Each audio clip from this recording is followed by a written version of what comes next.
So simple. విధేయత.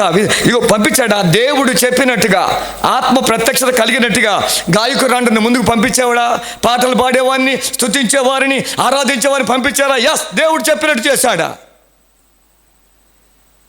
నేను దేవుడు చెప్పినట్టు చేస్తే దేవుని ఆత్మ తప్పక నాలో పనిచేస్తుంది.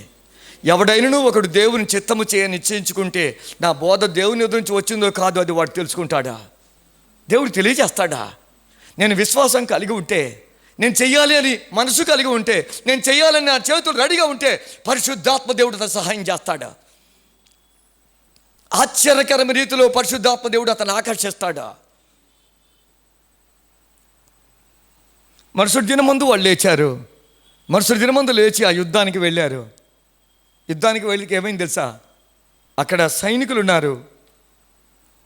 ఏమండి, సైనికుల యొక్క డ్రెస్ ఉంది, ఆభరణాలు వేసుకున్నారు, వాళ్ళు ఆయుధాలు ఉన్నాయి. కానీ ఒకటి తెలుసా, వాళ్ళలో జీవం లేదు. The potential enemy was eliminated. దేవుడే కలుగు చేసుకున్నాడు కాబట్టి శత్రువు సంహరించబడ్డాడు. శత్రువిక లేడు, శత్రు సంహారం చేయబడింది. దేవుడే కలుగు చేసుకొని కార్యం చేస్తాడా? నా సొంత బలంతో నేను చేయలేను, నా సొంత శక్తితో నేను భక్తి చేయలేను. నాకు ఆత్మ కావాలి, ఆత్మ సహాయం కావాలి. We are fighting and dealing with the evil spirits. నేను అనుకుంటాను, శరీర సంబంధమైన ఎంత బలం ఉన్నా, 1000 మంది బలశాలు ఉన్నా ఆ సాతానికి, ఆ చీకటి శక్తులకు ఏంటి గడ్డిపోస్తో సమానం. Why? We are in the flesh and blood. It is on the other side of the shore. అవి ఆత్మలో. కానీ మనం పరిశుద్ధాత్మతో నింపబడితే వీఆర్ ద మాస్టర్స్.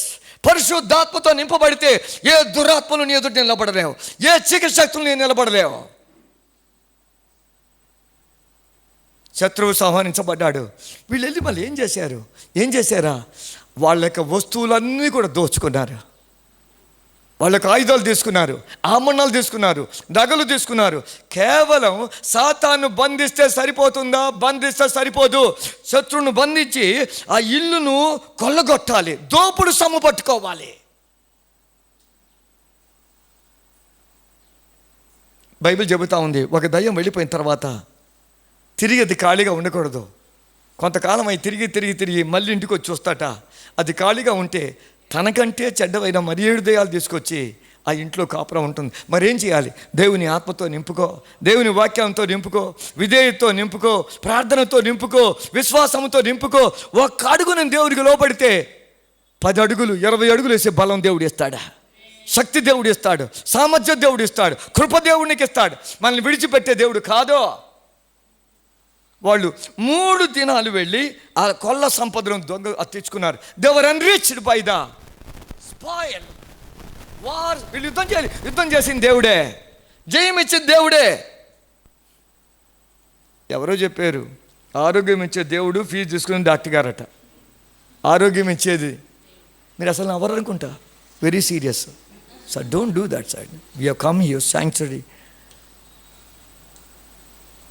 దేవుడు మనకి జయమిచ్చునుగాక. నేను ముందుకు వెళ్తాను. ఒక మాట, 3 దినాలు వాళ్ళు పట్టుకున్నారు. 25వ చదువుతున్నాను. యెహోషాపాతును అతని జనులను వారి వస్తువులను దోచుకుంటకు దగ్గరగా రాగా ఆ శవముల యొద్ద విస్తారమైన ధనమును ప్రశస్తమైన నగలు కనబడెను. వారు తమకిష్టమైనంత మట్టుకు తీసుకొని తాము కొనిపోగలిగిన దానికంటే ఎక్కువగా ఒలుచుకొనిది. కొల్ల సొమ్ము అతి విస్తారమైనందున దాన్ని కూర్చుకుంటకు 3 దినములు పట్టను.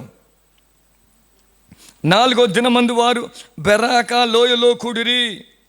అక్కడ వారు యెహోవాకు కృతజ్ఞతాస్తుతులు చెల్లించినందున నేటి వరకును ఆ చోటికి బెరాకా లోయ అని పేరు. జయం ఎవరిచ్చాడు? దేవుడు వారికి జయం ఇచ్చాడు. 27వ వచనం, ఈలాగున యెహోవా వారి శత్రువుల మీద వారికి జయము అనుగ్రహించి వారిని సంతోషపరచెను గనుక యెరూషలేమునకు ఉత్సవముతో మరలవలని యూదా వారును యెరూషలేం వారును వారందరికీ ముందు యెహోషాపాతు సాగి వెళ్ళిరి. అయ్యా ఒక్క నిమిషం. యుద్ధానికి వెళ్ళక ముందు భయం ఉన్నప్పుడు, దిక్కుతోచనప్పుడు, ఏం చేయాలో తోచనప్పుడు మందిరానికి వచ్చారు. జయం వచ్చిన తర్వాత కూడా మళ్ళీ మందిరానికి వచ్చారు. హల్లెలూయా, హల్లెలూయా, హల్లెలూయా. కొందరు బాగా అయిన తర్వాత అస్సలు మందిరానికి రారు. ప్రభువా నా కొడుకు పుడితే చాలు ప్రభువా, చిన్న ఒక్కడు చాలు ప్రభువా. దేవుడు మేలు చేసిన తర్వాత, బహుమానం కలిగిన తర్వాత, దీవెన కలిగిన తర్వాత, స్వస్థత కలిగిన తర్వాత మళ్ళీ ఇంకా అయిపోయి ఉండదు, అడ్రస్సే ఉండదు. వీళ్ళు మరలా వచ్చారు. దేవుడు వారికి సంతోషం ఇచ్చాడు, జయం ఇచ్చాడు. So I am a winner. నేను ఓడిపోయేవాడిని కాదు, ఓడిపోయే వంశంలో లేను. యూదా గోత్రపు యేసయ్య సంతతిలో ఆ కుటుంబంలో సభ్యుడిగా ఉన్నాను.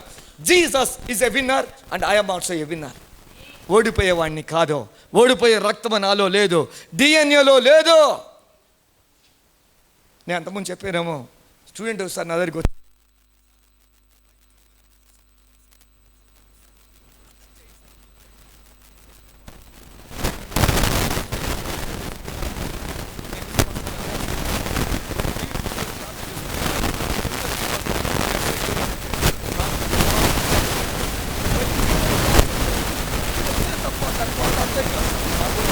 ఏంటో భయంకరమైంది సార్. సార్ నాకు కాదు సార్, మా తాతగారికి ఉంది, మా నాన్నగారికి ఉంది సార్, మా తాతగారికి ఉంది సార్, మా ముత్తాతకి ఉంది సార్, మా వంశంలో అందరికీ ఉంది సార్. నేను చెప్పాను, ఇటు చూస్తే అందరికీ ఉంది, నీకు, మీ డాడీకి, తాతగారికి, ముత్తాతకు, వంశంలో డిఎన్ఏ. నీ గోత్రం వేరో, నీ వంశం వేరో, నీ రక్తం వేరో, నీ స్వాస్థ్యం వేరో, నీ పితరులు వేరో, నీ జనం వేరో, నీ వాగ్దానం వేరో, నీ దేవుడు వేరో, నీ కులం వేరో. యూదా గోత్రం అంటే స్తుతించేవాడిని. అన్నిటికీ ఒకటే మాత్రం, స్తుతించడం, ప్రార్థించడం, స్తుతించడం, ప్రార్థించడం.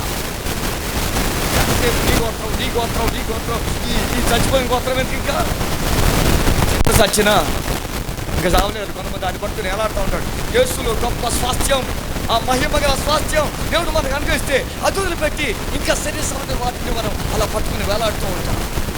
దేవుడు జయం ఇచ్చునుగాక, దేవుడు సంతోషం ఇచ్చునుగాక, దేవుడు కొల్ల సంపదించునుగాక, దేవుడు నోరు తెరచునుగాక, విజయం ఇచ్చునుగాక. విజయోత్సవముతో let us celebrate the victory every day in Jesus name. యేసు నామములో ఉత్సాహ గానము జరుపుకుందుముగాక, ఆనందముతో ఉందుముగాక, ప్రతి వ్యాధి మీద జయం ఉందుదుముగాక, ప్రతి శోధన మీద జయం పొందుముగాక, యేసులాగా జీవించుదుముగాక, ఆయన అడుగుజాడలు వెంబడించుదుముగాక. నరక అంటే స్తుతి. నేను స్తుతి చెల్లిస్తూ ఉంటే, ఆరాధన చేస్తూ ఉంటే, దేవుని మీద ఆధారపడుతూ ఉంటే, దేవుని వాక్యానికి లోబడుతూ ఉంటే, దేవుడు చెప్పింది చేస్తూ ఉంటే జయమే విజయమే, జయమే విజయమే.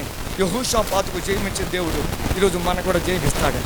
1000 సంవత్సరాలు అయిపోయింది, but those principles are based upon the word of God. అవి దేవుని వాక్యం మీద ఆధారపడిన సూత్రాలు. ఆ సూత్రాలు ఇప్పుడు కూడా పనిచేస్తూ ఉంటాయి. భయమును వదులుదుముగాక, విశ్వాసముతో నింపబడుదుముగాక, సమస్యలను ఎదుర్కొందుముగాక, ప్రార్థనతో స్తుతితో ఎదుర్కొందుముగాక, దేవుని ప్రత్యక్షత కొరకు కనిపెట్టుకుందుముగాక, దేవుడు చెప్పింది చేయుదుముగాక, విజయాన్ని ప్రతిరోజు ఆస్వాదించుదుముగాక. అలాంటి కృప, అలాంటి కరుణ దేవుడు మనందరి మీద ఉంచునుగాక. బలవంతండి చిన్న ప్రార్థన చేస్తుంది.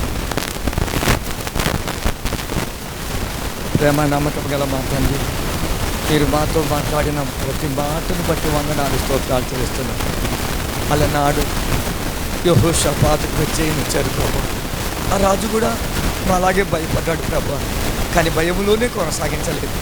భయము నుండి జయానికి అతను నడిపించావు తండ్రి. అతడు ఎలాగో నీ మీద ఆధారపడ్డాడు, ఎలాగో ప్రార్థన చేశాడో నీవు సహాయం చేసావు ప్రభువా. తండ్రి దేవా, ఈరోజు మేము కూడా ప్రార్థన చేస్తున్నాం. చీకటి లోకంలో మేమున్నాం, శత్రు దేశంలో మేమున్నాం, అంధకార స్థితిలో మేమున్నాం, దుష్ట లోకంలో మేమున్నాం. ప్రభువా మాకు జయము దయచేయండి.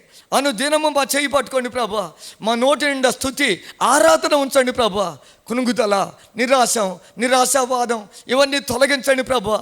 ఆత్మచేత నింపండి, వాక్యముతో నింపండి, కృతజ్ఞతతో నింపండి, స్తుతి ఆరాధనతో నింపండి, విజయ గీతాలతో నింపండి.